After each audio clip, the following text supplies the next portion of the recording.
Hey, what's up guys, Sukhdeep here. So I love watching these types of videos. So today I thought I'd make my own, sharing some of my favorite tech and gear of 2024. These aren't necessarily meant to be the best or even the most recent pieces of tech out there. They're just ones that I've come to appreciate over the past year. First up, we have the BenQ Screenbar Halo. I actually did a review on this earlier this year. It's basically a light bar that you can attach to the top of your monitor to light up your desk at night, so that you aren't straining your eyes. And yeah, it's just a nicer alternative to traditional desk lamps. I find that with normal desk lights, you often run into issues with screen glare or the light not being properly distributed across your desk space. And they also take up a lot of room on your desk. But with a screen bar, you don't have to worry about any of that because the light is coming directly from above and it just sits on your monitor. So yeah, I'd highly recommend investing in a screen bar of some sorts if you haven't already, especially if you're the type of person who works late into the evening or the night. You can pick them up at all sorts of price points. The one that I have from BenQ is definitely on the more premium end, and I chose it mainly because it has a backlight that lights up the back of your wall, which again helps with reducing eye strain, along with a wireless dial that lets you adjust settings like the temperature and the brightness. Next up, we have the M4 iPad Pro. This is probably the piece of tech that I've used the most throughout this year. I actually wasn't planning on upgrading to the M4 iPad Pro initially. The only reason I upgraded was because I ended up cracking the screen on my M1 model. But boy am I glad that happened, because this device has been an absolute joy to use, especially with that new OLED screen. I use the iPad primarily as a hybrid between work and leisure. It's what I use to script all of these YouTube videos with, and to reply to my emails, along with studying for my exams and watching TV shows and movies and editing photos in the evening. Basically anything that isn't super serious and complex. I've gone with the 11-inch model, mainly because I'm not really using my iPad as a standalone computer. I also have a Windows laptop that I take with me to work, and a MacBook which I use at home for more serious tasks.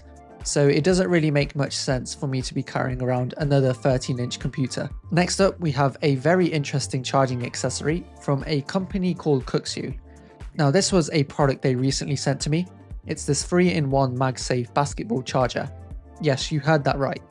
It's a 3-in-1 MagSafe charger that charges your iPhone, Apple Watch and AirPods, and it comes with a magnetic hoop that attaches to the front, along with 2 orange balls that you can use to play some mini basketball with. And yeah, it's just a really creative product. And if you're a basketball fan, you'll definitely appreciate the design of this thing. I feel like so many of the MagSafe chargers out there are almost indistinguishable from each other nowadays. So it's nice to see Cooksu doing something different in this market. You also get a 5-watt power adapter, along with a braided USB-C cable in the box too. And the charging stand itself also features a magnetic base on the bottom for where your AirPods can slip in. One of the issues you'll often encounter with other chargers is that the MagSafe and Apple Watch chargers are both magnetic, but there's usually nothing to stop your AirPods from falling off. But thankfully, this is something they've paid attention to. So yeah, definitely check out the 3-in-1 basketball stand from Cooksu. They're offering a 10% discount for anyone who uses the code COOKSIO10 when checking out. I'll leave a link to it in the description below. Another accessory I've been really enjoying recently is this laptop stand from Native Union. Now, I used to be one of those people that use their MacBook exclusively in clamshell mode when sat at a desk, but recently I've made a switch to keeping my laptop lid open, and I've been really enjoying the additional screen real estate that you get. With my current setup, I can have the main thing that I'm working on my monitor, along with Windows for music and other admin apps open on my Mac to the side. The stand itself is made from a solid metal material with super strong hinges to make sure it can support the weight of the laptop. It also has a softer fabric material to let the device rest comfortably. And there's a tray at the bottom which allows you to store everyday items on your desk. So yeah, if you're the type of person who usually uses their MacBook in clamshell mode, I'd highly recommend experimenting with keeping your laptop lid open in a stand. It might not suit everyone's workflows, but I find that it's really aided mine. Next up, we have the iPhone 16 Pro Max. Technically, this is one of Apple's more boring iPhone updates in recent years, and it's probably not a phone that I'd recommend most people upgrade to, unless your current phone is on the brink of collapse. But I still thought it was worth including, especially because the iPhone is still the device that I use to shoot all of these YouTube videos with. I've never actually used a proper mirrorless camera before.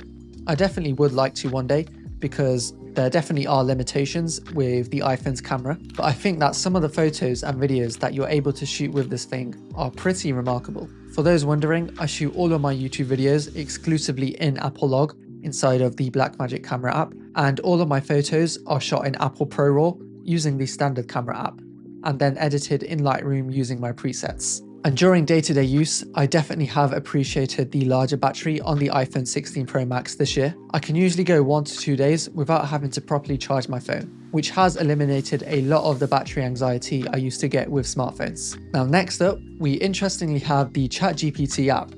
I feel like I was one of those people who was quite late to the AI game. I don't think I actually started using ChatGPT until midway through 2023. And of course, I know that a lot of people will have their own opinions and views on how useful these AI tools actually are. I think a lot of it boils down to how you use it and what your specific use cases are. For me, I like to use ChatGPT to quickly search up things like keyboard shortcuts in Excel, or quickly reminding myself about certain concepts or ideas. Basically stuff that you would traditionally search for on Google. But I find that searching for stuff on Google can often be a bit slow, especially when you have to scroll through a bunch of sponsored pages. I've also used ChatGPT for studying quite a bit as well. So very often what I'll do is I'll import a chapter of my textbook as a PDF into the app, and then I'll ask ChatGPT to generate a series of questions based off that material. Now, I think that where most people go wrong with ChatGPT is they'll just ask it to write their essay and then call it a day, without actually going back and forth with it. In terms of shortcuts, I've set the action button on my iPhone to open up the ChatGPT app for easy access, and on the Mac, you can just press Option and the spacebar to quickly access it. Finally, we have a bit of a wild card. This technically doesn't class as a piece of tech per se, but I wanted to include it anyway. It's these noise cancelling earbuds from Loop that I got off Amazon. And yeah, it's just a piece of reusable silicone that comes inside of this nice minimal casing, which fits directly into your ears whenever you want to dampen the noise around you. I use these primarily when I'm trying to get to sleep and there's a lot of noise outside. And yeah, you can get super techie when it comes to earbuds, because a lot of it does depend on your ear shape and the exact level of noise cancellation that you want. But these ones from Loops have been my personal favorites so far. So those are some of my favorite pieces of tech and gear for 2024. Like I said, these aren't necessarily meant to be buying recommendations per se. I just thought it would be cool to share the products that have resonated with me the most. If you've made it this far, let me know in the comments down below which piece of tech was your favorite, or if you think there's another product that I should have included. Hopefully you guys enjoyed this video. Make sure to follow me on Instagram and Twitter, and subscribe for the next one.